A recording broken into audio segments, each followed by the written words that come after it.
She sold happiness in glass jars. The poster read, "Happiness sold in glass jars. Call today." And underneath the text was a phone number. I was walking home from a long, exhausting day of work when I caught a glimpse of the paper stapled on an old telephone pole. I took a picture of it, thinking it was amusing. I was going to show my wife once I got to our apartment, but was caught up with chores and forgot about it. Dinner, dishes, laundry, packing a snack for our daughter, putting her to bed, then putting her toys away that she left out in the living room.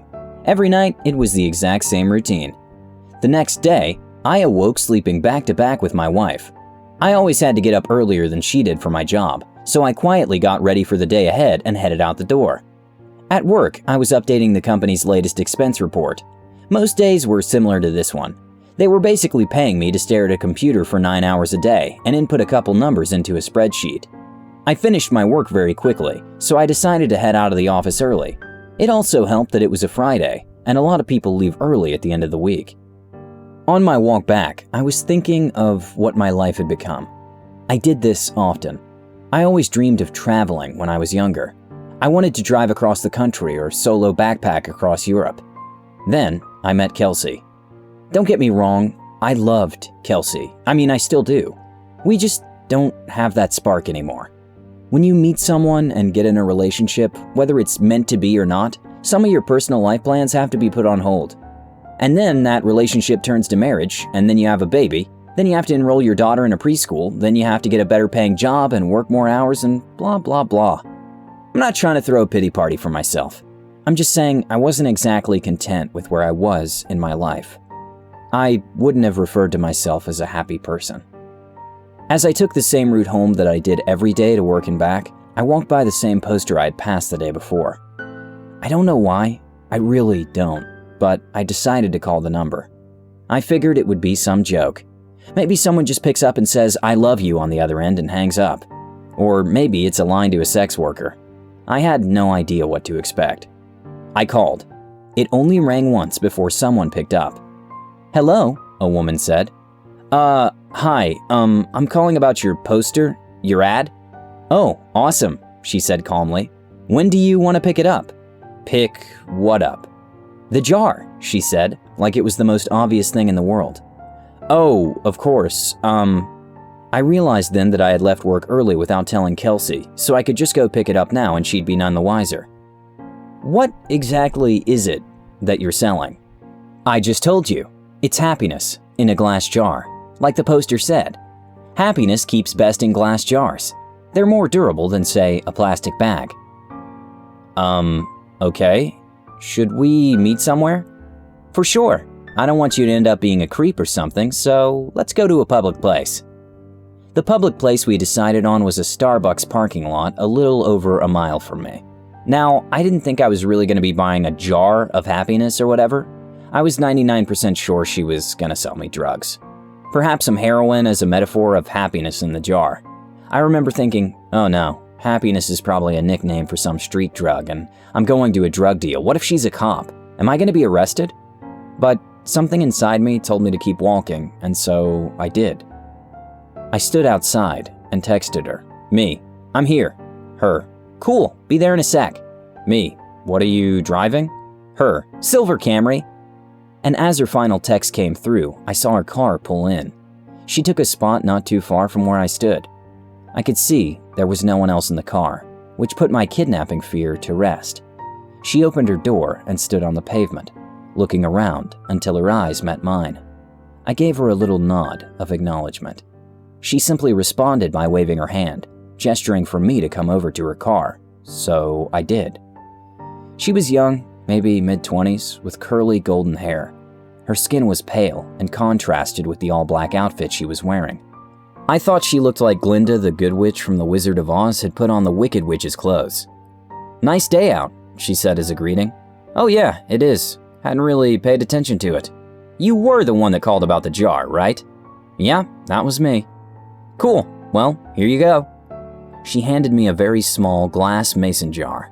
It couldn't have been more than 2 inches tall. Inside of it was a light. Not a light bulb, just light. It was like someone bottled up sunshine. It glowed even in the mid-afternoon daylight. It looked like a tiny sun, or a tiny universe existing in this little crystal-walled home. I was admiring it with no attempt to hide the awe on my face. Pretty rad, isn't it? What is it? You've asked that like 3 different times, I think. My answer is still the same. It is happiness. Happiness in a glass jar. What do I do with it? Keep it, she said simply. If you have any problems, shoot me a text. She started to get into her car. Wait, I said. I thought you were selling this. How much is it? Don't worry, man, she said with a smile. You'll pay. She closed her door, and I stepped out of her way as she backed up, then drove off. What the hell had just happened? What was I holding? I looked down at the jar again. Its radiance was simply mesmerizing. I put it in my pocket and could see its glow slightly through my pants. I began to walk home. What was just a nice sunny day quickly changed into a rainy one with clouds wrapping the sky. It was not forecasted that it would rain, or else I would have ridden the bus or subway to work that day. I jogged home, trying not to get too drenched. I finally found shelter once I made it to my apartment building. I walked up to my door and found that my key wasn't on my key ring anymore. Shit, I can't believe I lost it again, I thought. I knocked on the door and said in a somewhat loud voice, "Hey babe, it's me. I don't know what happened to my key." I heard the door being unlocked from the other side. When the door opened, I was greeted by a large, heavy-set man with greasy hair and unkempt goatee. He said, "I think you got the wrong door, bud." "Oh," I said, disoriented. "My bad, sorry, have a good one." He let out a chuckle as he closed the door. Apartment number 33. I know that was my apartment. I know it was. I'd been in apartment 33 for 5 years now, but that was not my apartment. From what I could see inside, all the furniture was different. It was painted a different color. It was all wrong. I felt like I'd hit my head and was drugged. In that moment, nothing made sense. I pulled out my phone to call Kelsey so she could calm me down and tell me I just got confused for a second. But her contact wasn't in my phone. In fact, nothing was in my phone.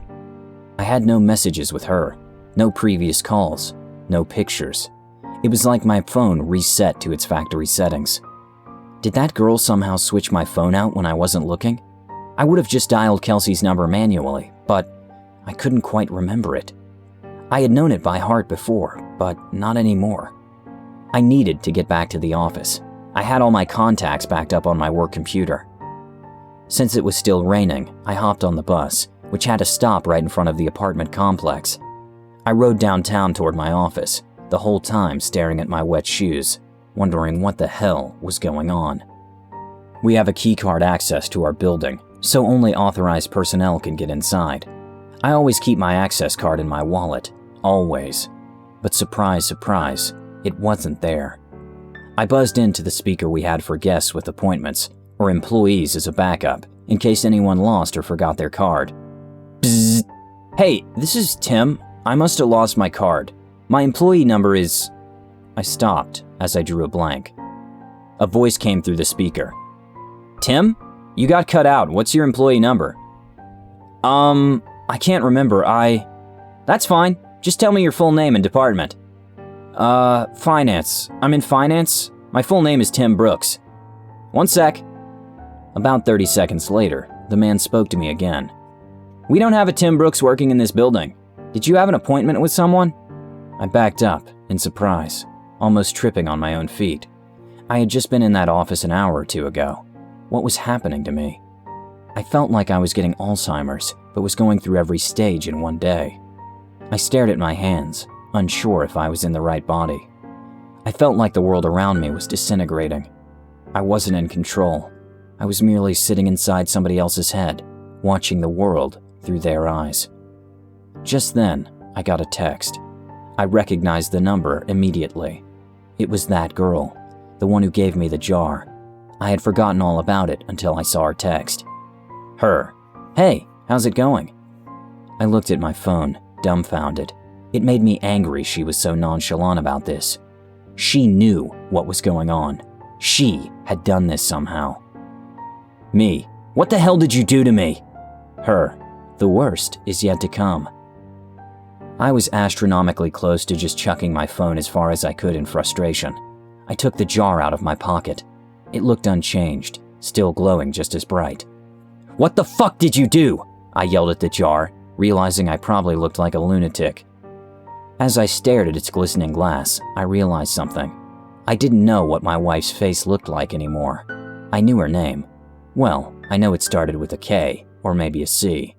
I couldn't picture her in my mind. I knew I had a wife. I knew I did. Yes, because I had a daughter. I had a wife and a daughter. I just couldn't remember their faces then, or their names, or their birthdays, or any memories I had with them. I know they existed. They did exist. I had just seen them that morning, right? I couldn't remember how she looked or what she smelled like.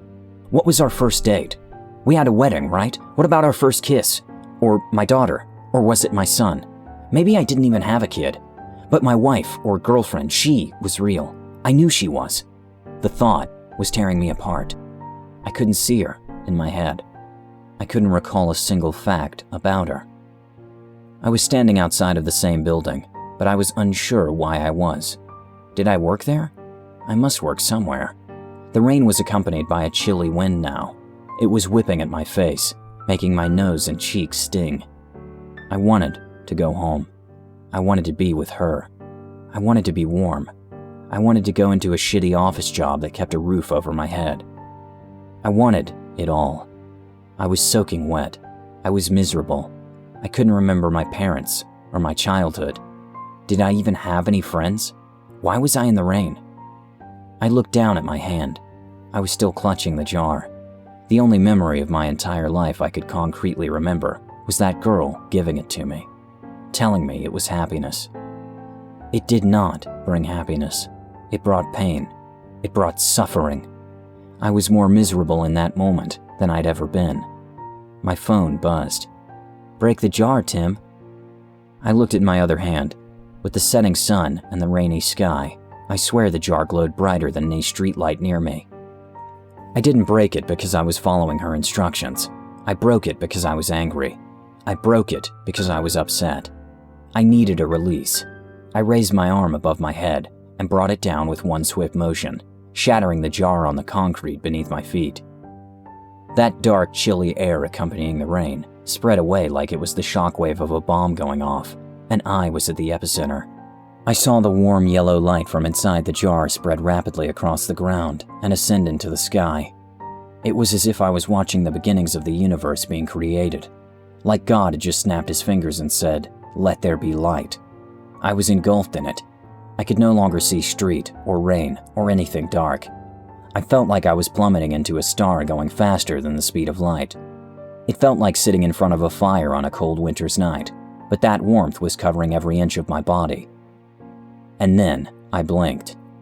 Immediately, I could feel the sheets beneath me and my back barely touching my wife's. I was staring out the window. The morning light drenched through the glass and gleamed on my face. I stood from the bed and grabbed my phone. It was Friday morning. I had one text. "Let me know if you ever need another jar." I called in sick to work.